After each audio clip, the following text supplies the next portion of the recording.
for stopping by the obviously Lee Authentic channel. My name's Leah, that's spelled L-E-A and not L-E-A-H. So we're going to be talking about I don't even know what season this is. The new season of Real Housewives of New Jersey. This is the second episode of the new season. And I'm going to start off with Dolores. So we see Dolores, she's with her mom, and you can tell her mom's uncomfortable dealing with all of this, the Panasonic and everything. They filmed, I think, early when everything was getting shut down, so it's understandable. I did want to know, I felt bad for the grandma, when she mentions that, like, Dolores lets us know there's 15 grandkids in her family, which reminds me of my family, because my mom's the youngest of 5, and I think Dolores says her family has 5 or 4 kids, so the family's pretty big.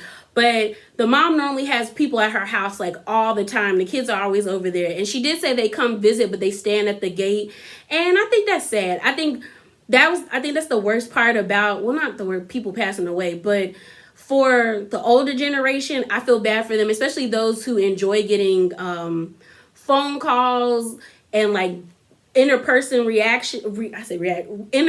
interactions, like at nursing homes or even just at home. Like, you can't go visit them. I feel like that sucks, because nobody wants to be alone, and this situation has been scary, so it's totally understandable.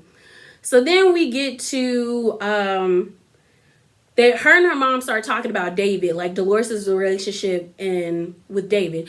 And it seems like David's a really nice guy. Like, the family really likes him. Her mom likes him. It seems like everyone loves David. David is just a commitment phobe. And I did like how the mom agreed with her, where she was like, you should have told him about your surgery. He probably wanted to take care of you. And later on, we end up finding out David, the reason why David was upset, I was right about that. That it's like, he's a doctor, so he knows all the bad things that can happen. And he probably was like, why are you getting unnecessary surgery when you don't need it, in his eyes? Because he probably thinks Dolores is beautiful the way she is. Which she is, because I think Dolores is the prettiest on the cast. Like, I love me some Dolores, but I really think Dolores got some melanin in her. Somebody in her family is either black or Hispanic, because they posted pictures of like her and like with her siblings, and Dolores is darker than them. So you can't tell me mama ain't probably, laid down with a man of color. That's just my opinion.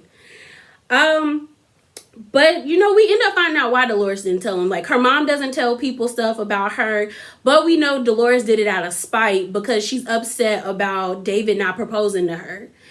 And I think her mom made clear, she was like, you don't let him get away. He's a good guy. And I really think Dolores likes him and has feelings for him, but I think she's just like, what is it that, like, why won't you commit? And she ends up talking to Frankie about it, Big Frank, her roommate. And like I said, I really like Frank and Dolores' relationship, because it does seem like a genuine friendship. It seems like they genuinely like each other. And it's not anything like sexual or anything, because they had their kids and stuff. It just seems like they really care for one another.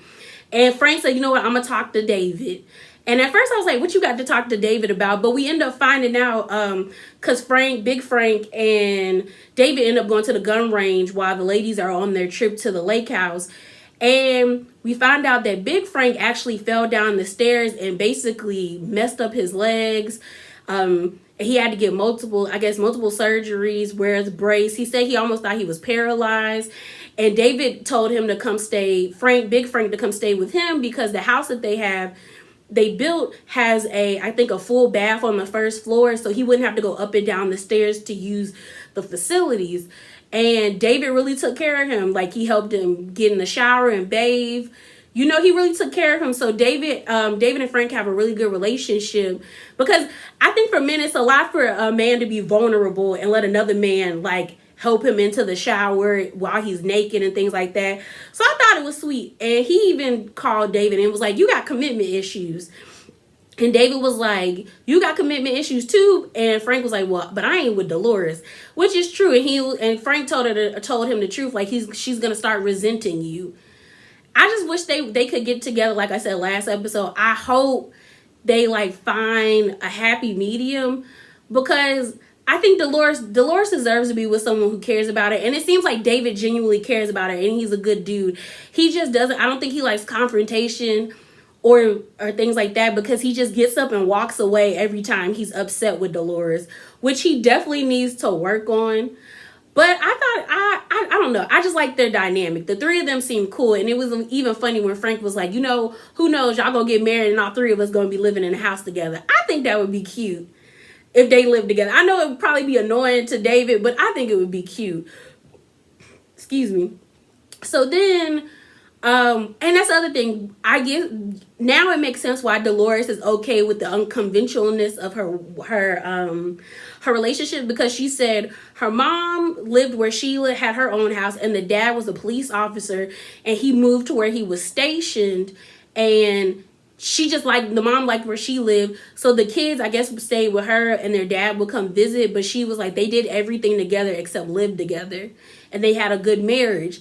So that's probably why Dolores is okay with the unconventionalness of her marriage, which is cool with her relationship with David. So then we go over to Jen. So Jen and her youngest daughter Olivia are going over to see her mom, and them pastries on the table look good. I don't know if they were pastries or cookies, but whatever they were, they look delicious. And Jen starts talking about the issues between her mom and her dad. And I don't know. I know there's more to the story, because there's three sides to everyone's story. It's your side, the other person's side, and the truth is in the middle.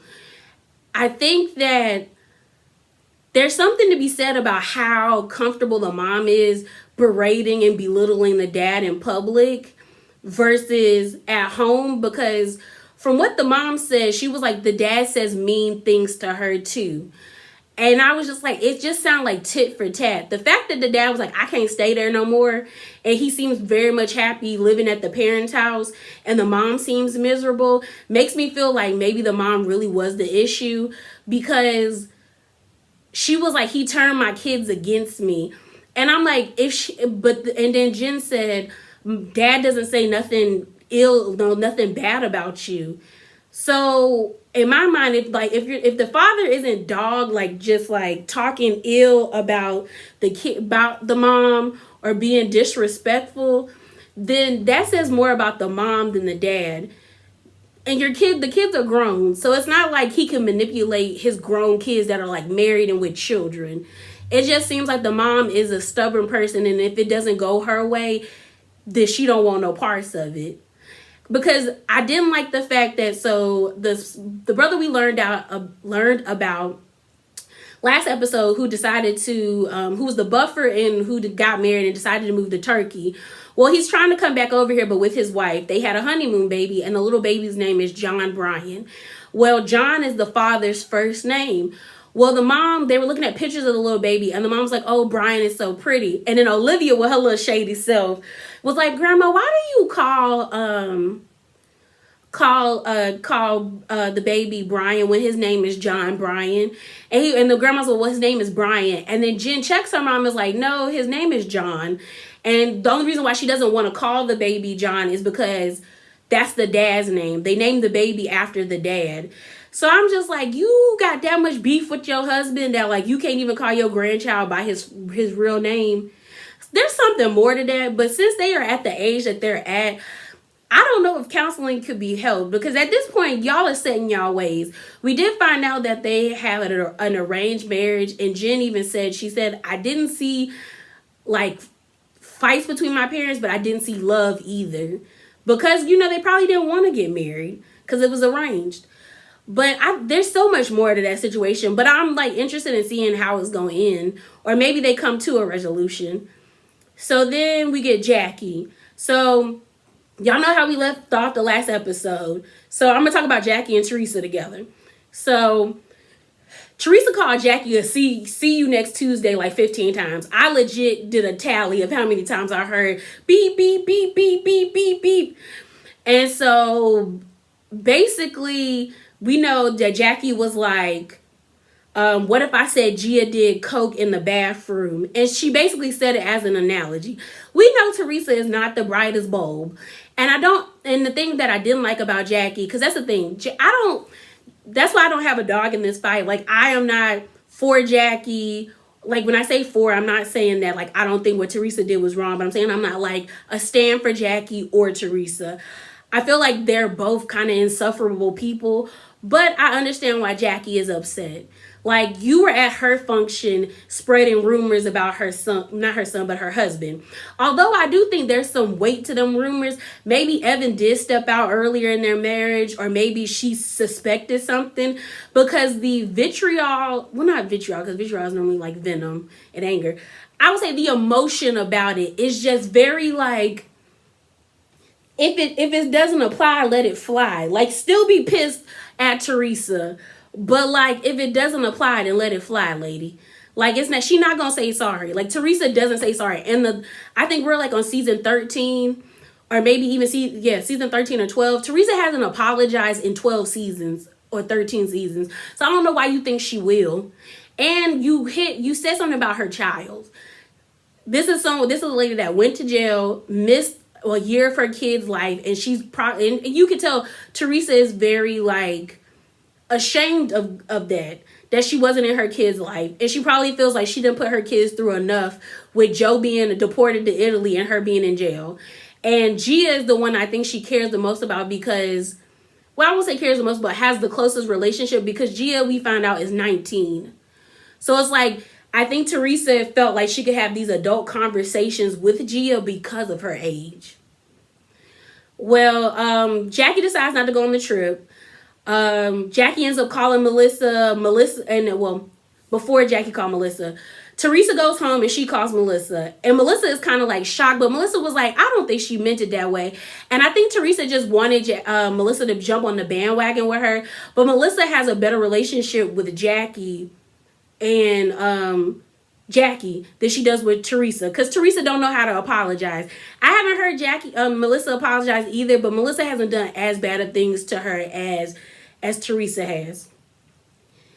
So we get to the whole shindig. Like, they're on the ladies are on the party bus. Everyone meets up. So everyone who's gone on the trip is Teresa, Jennifer, Melissa, Dolores, Margaret, and then Margaret's assistant or like business partner, Lex. So it's the 6 ladies.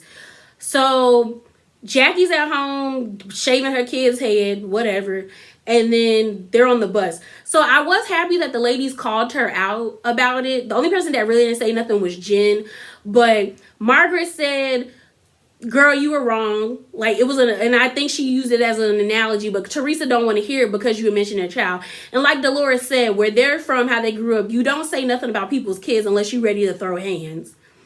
And I think, and we know that's what Teresa wanted to do, because when she said it, Teresa got up and was like grabbing stuff, trying to grab something to chuck at her, but she realized she was in Margaret's house. And I think I read a comment on another person's video. Y'all check out Erica De Niro's channel. I love her channel. She does reviews on Real Housewives in New Jersey, all the Real Housewives. I think the only one she doesn't do is Dallas, but like, I love her channel. She even alluded to that Teresa probably has the hots for Evan, and then we find out that Teresa kind of got like a mini crush on Evan, so that's why she was probably running her mouth and being disrespectful at the party. She probably want to cheat with that man, but we continue, and then we end up finding out that like Teresa just don't want to apologize. Like, Dolores even said, like, I would want to know who said it so I could like check them. The fact that you're not telling her, that would piss me off. Melissa even said, if you don't have evidence, why bring it up? And I'm with them. If you don't have evidence, then why bring it up other than to hurt people? And like I said last episode, Teresa is still hot about Jackie, like, perpetuating the rumor about her and that picture of her with that man, because I don't think her divorce was final yet. And I think that just pissed her off. So now she's trying to get back at Jackie. Excuse me. Which, I mean, I understand, but like, I don't know. What you did was way more disrespectful than what Jackie did. I will say last season, I felt like Jackie had a hard-on for Teresa, and it was quite annoying. But the one thing I laughed about was when Teresa was like, I can't wait to see Jackie because I'm going to verbally slice her with my words. No, you not. I just said you was trying to find something to grab the chuck at Jackie in Margaret's house after she said what she said. Teresa, we know you're not a wordsmith. You're the person that, like, you pop hands, lady. You pop hands. You don't know how to say your words. I remember the first you called Danielle a prostitution whore and like flipped up the table because she was coming for you. Same thing when you pushed Andy. She was coming for you. Danielle was coming for you and you shoved her. When you was arguing with your cousins and I think was it Carol Manzos, whatever her name is, you wanted to throw hands with them. So, and then they show you throwing glass at the restaurant because you was pissed. So you're a person that, like, when you can't verbally say something, you want to pop somebody in the face or you want to throw something. So you talking about, I'm going to verbally slice her? Girl, no. Stick to what you know. Stick to what you know. Stick to what you know. But I will say, I think Jackie was weak for not coming on that trip because I would have been on that trip. We would have been in that, like, honestly, we would have been on that tour bus yelling at each other. I'd have been, my mouth would have been going. And I don't even like confrontation. But what you're not about to do, you're not about to sun me and make me scared not to go on a trip with you. Because Jackie's saying, well, I was protecting myself. No, I feel like you were scared. I really do. You could have been like trying to protect yourself, but I feel like you were scared. Like we would have been on that, but then when you talking about that bus ride would have been uncomfortable. Oh, it would have. Everybody would have been there in there awkward as I don't know what. Cause I'd have cussed that lady out. I'd have read her for everything she got. But they get to the house. I will know. I like the fact that the New Jersey housewives don't be fighting over rooms like the ladies on New York and Atlanta. Like, they are like, I don't care where I stay. Where they still tried to talk to Teresa about the whole thing.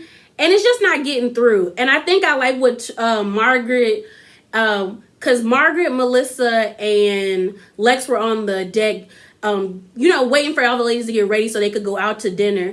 And Melissa said, Teresa, when you try to use logic with Teresa, it does not compute because she doesn't get where you're coming from. And because she was like, and because Jackie mentioned Gia, it's not gonna compute. She just felt like you were talking SHIT about her child. And the thing about it is, it's like, Jackie, you may not have meant it that way, but I didn't like how Jackie was like, I didn't mean to hurt her. Yeah, you did. And it's okay for you to be like, yeah, like you hurt me, I'm gonna hurt you. Because you were disrespectful. Like what Teresa did was disrespectful. But I feel like Jackie needs to take ownership that what you said was mean to be malicious. Even though it was an analogy, Teresa not the brightest bulb. You knew she wasn't gonna take it like that. Just say you said what you said and you meant what you said. But it's not clicking. It won't click in for Teresa. But I was happy when Teresa called Gia, and Gia basically told her to apologize. She was like, you heard the lady say sorry. And that's all Teresa has to do. And you could tell in Teresa's face when they did the flashback, she was taken aback because I think she thought Gia was going to be with the rah-rah and be like, yeah, get her. And she wasn't. She was just like, it is what it is. And I'm like, why is your 19-year-old daughter way more emotionally mature than you, ma'am? Why? At the end, we end up finding out that Jen and Melissa, they make amends for their little petty beef. Jennifer apologizes and they decide they're gonna move on. So I'm excited to see what's gonna happen. Oh, we end up finding out Joe gave Teresa a sex toy. And she was like, it's a good one. And I was like, oh, the man out here selling sex toys. And I was with Jen. Please don't let that be like a cast of his peen out here for people. That's nasty. But that's it. That's all. I give this rating. I give this episode, man, a C. It was alright. But I think it will get better next episode. So, yeah, that's it. That's all. You know what? Be bravely authentic. Be you. Have a good day. Good night whenever you see this. And come back. So, yeah. Deuces.